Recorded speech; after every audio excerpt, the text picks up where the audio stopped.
سلام على الياسين إنا كذلك نجزي المحسنين إنه من عبادنا المؤمنين وإن لوطا لمن المرسلين إذ نجيناه وأهله أجمعين إلا عجوزا في الغابرين ثم دمرنا الآخرين وإنكم لتمرون عليهم مصبحين وبالليل أفلا تعقلون وإن يونس لمن المرسلين إذ أبق إلى الفلك المشحون فساهم فكان من المدحضين فالتقمه الحوت وهو مليم فلولا أنه كان من المسبحين للبث في بطنه إلى يوم يبعثون فنبذناه بالعراء وهو سقيم وأنبتنا عليه شجرة من يقطين وأرسلناه إلى 100,000 أو يزيدون فآمنوا فمتعناهم إلى حين فاستفتهم ألربك البنات ولهم البنون أم خلقنا الملائكة إناثا وهم شاهدون ألا إنهم من إفكهم ليقولون ولد الله وإنهم لكاذبون أصطفى البنات على البنين ما لكم كيف تحكمون أفلا تذكرون أم لكم سلطان مبين فأتوا بكتابكم إن كنتم صادقين وجعلوا بينه وبين الجنة نسبا ولقد علمت الجنة إنهم لمحضرون سبحان الله عما يصفون إلا عباد الله المخلصين فإنكم وما تعبدون ما أنتم عليه بفاتنين إلا من هو صال الجحيم وما منا إلا له مقام معلوم وإنا لنحن الصافون وإنا لنحن المسبحون وإن كانوا ليقولون لو أن عندنا ذكرا من الأولين لكنا عباد الله المخلصين فكفروا به فسوف يعلمون ولقد سبقت كلمتنا لعبادنا المرسلين إنهم لهم المنصورون وإن جندنا لهم الغالبون فتول عنهم حتى حين وأبصره فسوف يبصرون أفبعذابنا يستعجلون فإذا نزل بساحتهم فساء صباح المنذرين وتول عنهم حتى حين وأبصر فسوف يبصرون سبحان ربك رب العزة عما يصفون وسلام على المرسلين والحمد لله رب العالمين بسم الله الرحمن الرحيم صاد والقرآن ذي الذكر بل الذين كفروا في عزة وشقاق كم أهلكنا قبلهم من قرن فنادوا ولا تحين مناص صاد والقرآن ذي الذكر بل الذين كفروا في عزة وشقاق كم أهلكنا من قبلهم من قرن فنادوا ولا تحين مناص وعجبوا أن جاءهم منذر منه وقال الكافرون هذا ساحر كذاب أجعل الآلهة إلها واحدا إن هذا لشيء عجاب وانطلق الملأ منهم من امشوا واصبروا على آلهتكم إن هذا لشيء يراد ما سمعنا بهذا في الملة الآخرة إن هذا إلا اختلاق أأنزل عليه الذكر من بيننا بل هم في شك من ذكري بل لما يذوقوا عذاب أم عندهم خزائن رحمة ربك العزيز الوهاب أم لهم ملك السماوات والأرض وما بينهما فليرتقوا في الأسباب جند ما هنالك مهزوم من الأحزاب كذبت قبلهم قوم نوح وعاد وفرعون ذو الأوتاد وثمود وقوم لوط وأصحاب الأيكة أولئك الأحزاب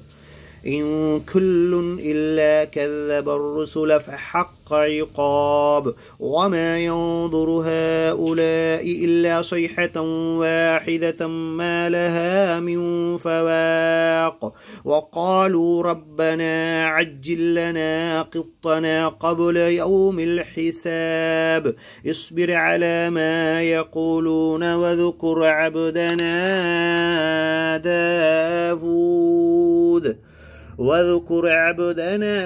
داود ذا الأيد إنه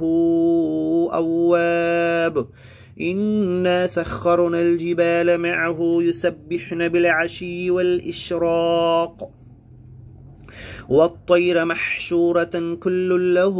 أواب وشددنا ملكه وآتيناه الحكمة وفصل الخطاب وهل أتاك نبأ الخصم إذ تسوروا المحراب إذ دخلوا على داود ففزع منهم قالوا لا تخف خصمان بغى بعضنا على بعض فاحكم بيننا بالحق ولا تشطط واهدنا إلى سواء الصراط خصمان بغى بعضنا على بعض فاحكم بيننا بالحق ولا تشطط واهدنا إلى سواء الصراط إن هذا أخي له 99 نعجة ولي نعجة واحدة فقال أكفلنيها وعزني في الخطاب قال لقد ظلمك بسؤال نعجتك إلى نعاجه وإن كثيرا من الخلطاء ليبغي بعضهم على بعض إلا الذين آمنوا وعملوا الصالحات وقليل ما هم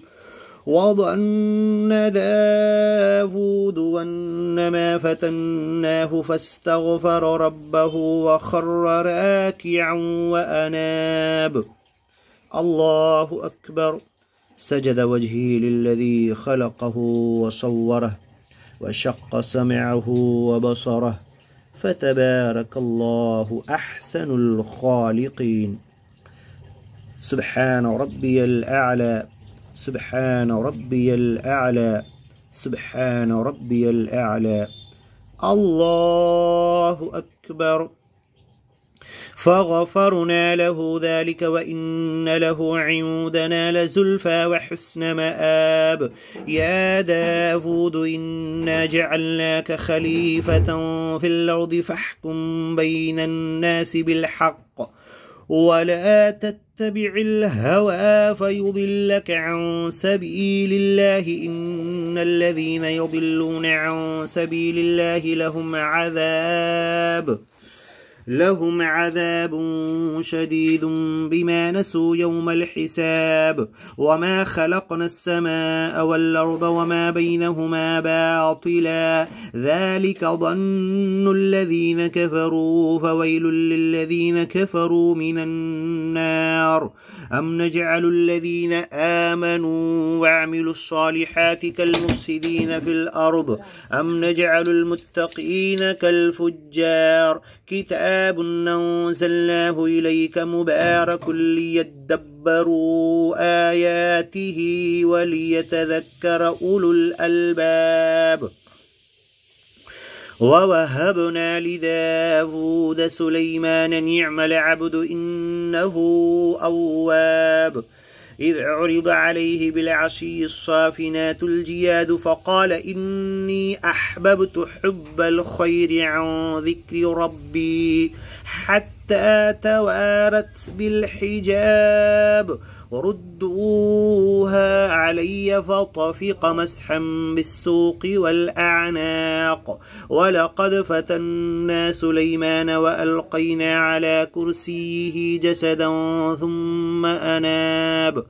قال رب اغفر لي وهب لي ملكا لا ينبغي لأحد من بعدي إنك أنت الوهاب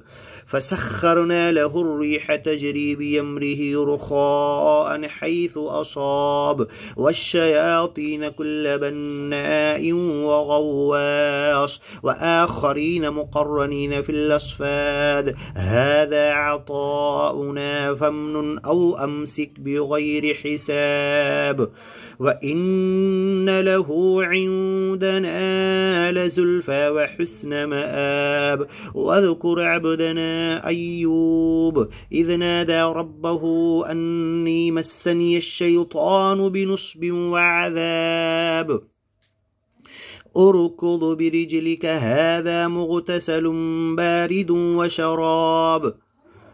ووهبنا له أهله ومثلهم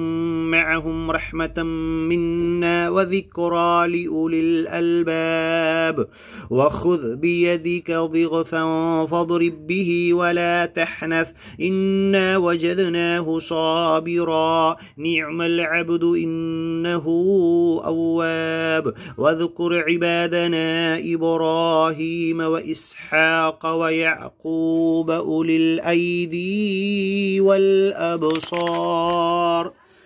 أولي الأيدي والأبصار إنا أخلصناهم بخالصة ذكر الدار وإنهم عندنا لمن المصطفين الأخيار واذكر إسماعيل واليسع وذا الكفل وكل من الأخيار هذا ذكر وإن للمتقين لحسن مآب جنات عدن مفتحة لهم الأبواب متكئين فيها يدعون فيها بفاكهة كثيرة وشراب وعندهم قاصرات الطرف أتراب هذا ما توعدون ليوم الحساب إن هذا لرزقنا ما له من نفاد هذا وإن للطاغين لشر مآب جهنم يصلونها فبئس المهاد هذا فليذوقوه حميم وغساق وآخر من شكله أزواج هذا فوج مقتحم معكم لا مرحبا بهم إنهم صالوا النار قالوا بل أنتم لا مرحبا بكم أنتم قدمتموه لنا فبئس القرار قالوا ربنا من قدم لنا هذا فزده عذابا ضعفا في النار وقالوا ما لنا لا نرى رجالا كنا نعدهم من الأشرار اتخذناهم سخريا أم زاغت عنهم الأبصار إن ذلك لحق تخاصم أهل النار قل إنما أنا منذر وما من إله إلا الله الواحد القهار رب السماوات والأرض وما بينهما العزيز الغفار قل هو نبأ عظيم أنتم عنه معرضون ما كان لي من علم بالملأ الأعلى إذ يختصمون إن يوحى إلي إلا أنما أنا نذير مبين إذ قال ربك للملائكة إني خالق بشرا من طين فإذا سويته ونفخت فيه من روحي فقعوا له ساجدين فسجد الملائكة كلهم مجمعون إلا إبليس استكبر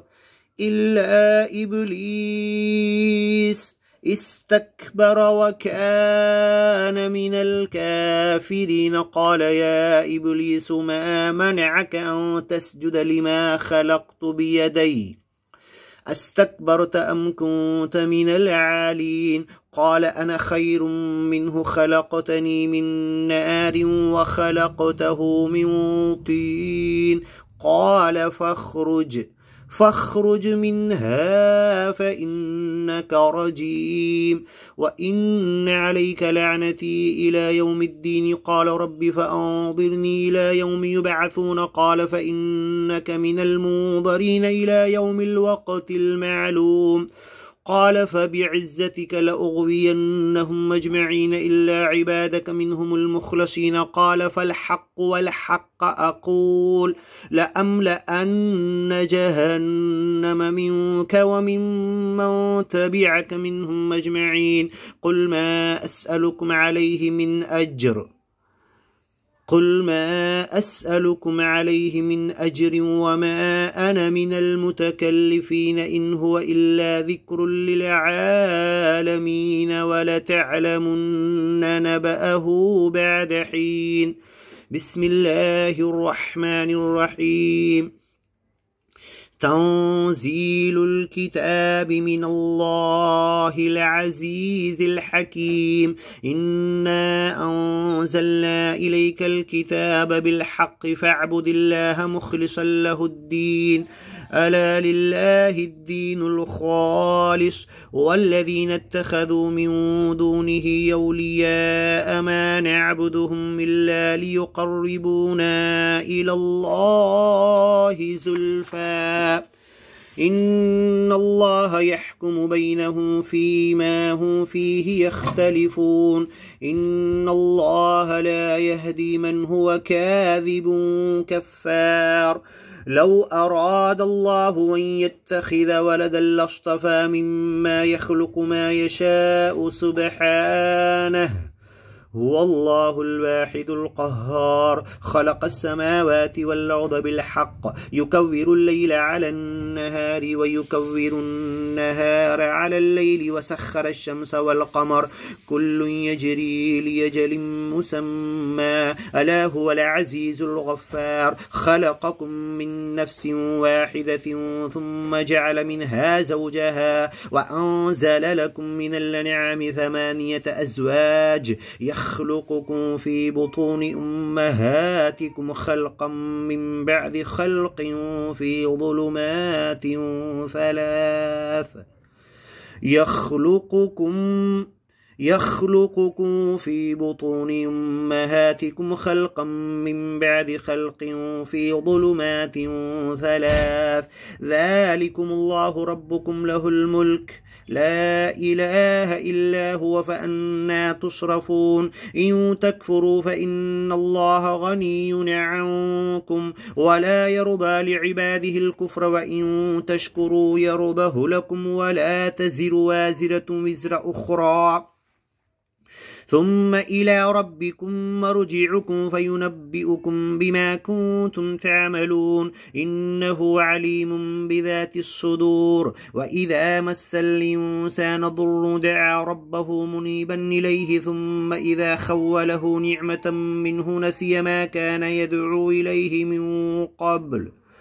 وجعل لله أندادا ليضل عن سبيله قل تمتع بكفرك قليلا إنك من أصحاب النار أمن هو قانت آناء الليل ساجدا وقائما يحذر الآخرة ويرجو رحمة ربه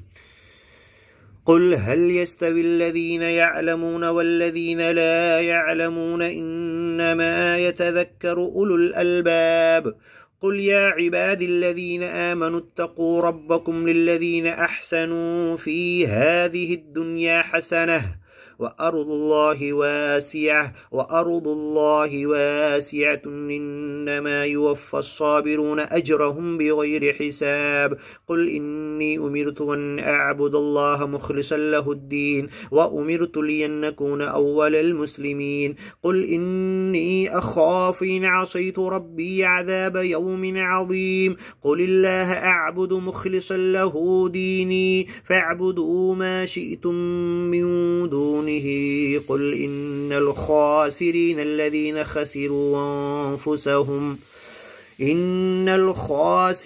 الذين خسروا أنفسهم وأهليهم يوم القيامة ألا ذلك هو الخسران المبين لهم من فوقهم ظلل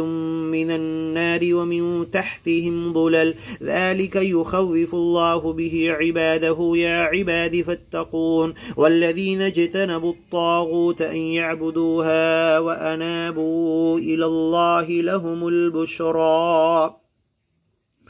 لهم البشرى فبشر عباد الذين يستمعون القول فيتبعون أحسنه أولئك الذين هداهم الله وأولئك هم أولو الألباب أفمن حق عليه كلمة العذاب أفأنت تنقذ من في النار لكن الذين اتقوا ربهم لهم غرف من فوقها غرف مبنية تجري من تحتها الأنهار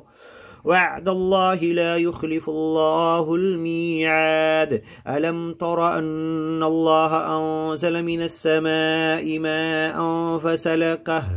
فسلكه ينابيع في الأرض ثم يخرج به زرعا مختلفا ألوانه ثم يهيج فتراه مصفرا ثم يجعله حطاما إن في ذلك لذكرى لأولي الألباب أفمن شرح الله صدره للإسلام فهو على نور من ربه فويل للقاسية قلوبهم من ذكر الله أولئك في ضلال مبين الله نزل أحسن الحديث كتابا متشابها مثاني تقشعر منه جلود الذين يخشون ربهم ثم تلين جلودهم وقلوبهم إلى ذكر الله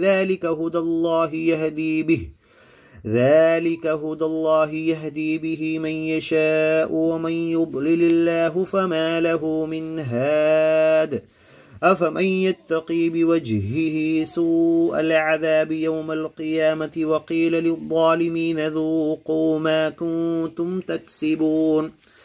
كذب الذين من قبلهم فأتاهم العذاب من حيث لا يشعرون فأذاقهم الله الخزي في الحياة الدنيا ولعذاب الآخرة أكبر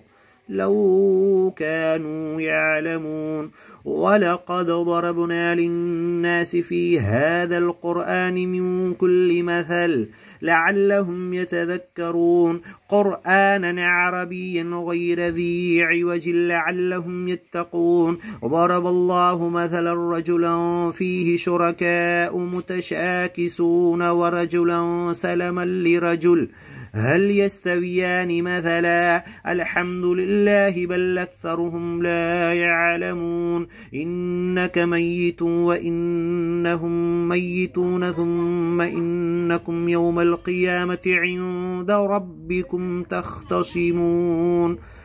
إنك ميت وإنهم ميتون ثم إنكم يوم القيامة عند ربكم تختصمون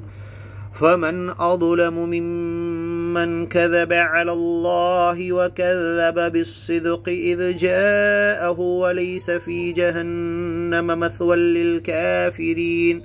والذي جاء بالصدق وصدق به أولئك هم المتقون لهم ما يشاءون عند ربهم ذلك جزاء المحسنين ليكفر الله عنهم أسوأ الذي عملوا ويجزيهم أجرهم بأحسن الذي كانوا يعملون.